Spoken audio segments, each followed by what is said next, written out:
শিলং থেকে আনা।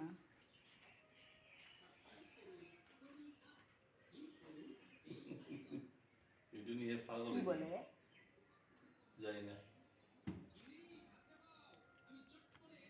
Story story মিষ্টি না তো স্ট্রবেরিটা, টেঙ্গা টক খাবে? স্ট্রবেরি টক, আমি ভাবছিলাম মিষ্টি।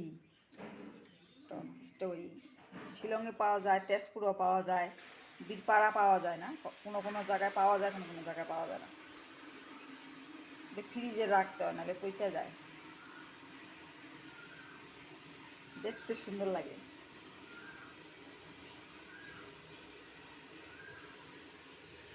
প্যাকেটে করে পাওয়া যায়, শিলংয়ে বেশি পাওয়া যায়, ঠান্ডা জায়গা, অনেক সুন্দর পাওয়া যায় শিলংয়ে।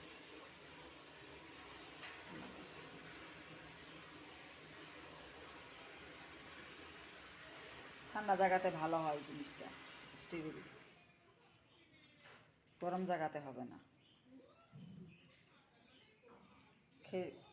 খাইলে শরীরের জন্য ভালো, অনেক কিছু বেমার থেকে ভালো হয় স্ট্রবেরি খাইলে।